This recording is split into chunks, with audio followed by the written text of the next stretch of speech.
കുറച്ച് ചുവന്ന ഉള്ളി നന്നാക്കി എടുത്ത് വലിയ ഉള്ളി ആയതുകൊണ്ട് ഇതുപോലെ അരിഞ്ഞെടുക്കാം. ചെറുതാണെങ്കിൽ അരിയേണ്ടതില്ല. ഒരു തക്കാളിയും 2 പച്ചമുളകും കൂടി അരിഞ്ഞ് ചേർക്കണം.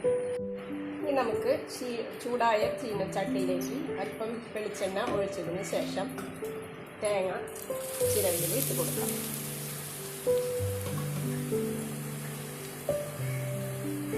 ഇതിലേക്ക് ഒരു ചെറിയ തണ്ട് വേപ്പിലയും ഒരു ചെറിയ ഉള്ളിയും 1/4 ടീസ്പൂൺ പെരിഞ്ചീരകവും ചേർക്കാം.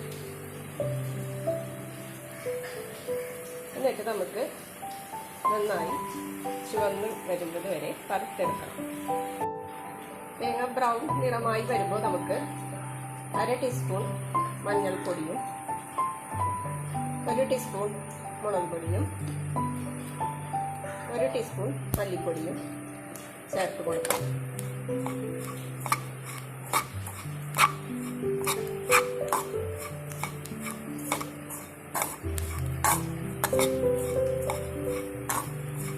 പാകത്തിനുള്ള നിറമായിട്ടുണ്ട്. സ്റ്റൗ ഓഫ് ചെയ്യാം. തേങ്ങ നമുക്ക് മിക്സിയുടെ ജാറിലേക്ക് പകർത്താം. ആവശ്യത്തിന് ഉപ്പ് ചേർത്ത് പൊടിച്ച് എടുത്തതിന് ശേഷം നമുക്ക് വെള്ളം ഒഴിച്ച് അരച്ചെടുക്കാം.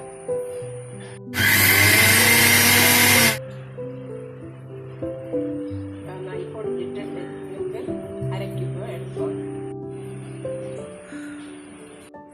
ഒരു നെല്ലിക്ക വലുപ്പത്തിലുള്ള കോൽപ്പുളി വെള്ളത്തിൽ ഇട്ട് വെച്ച് അത് പിഴിഞ്ഞെടുക്കണം. ഇനി നമുക്ക് ഈ ചേരുവകളെല്ലാം ഒരു കുക്കറിലേക്ക് പകർത്താം.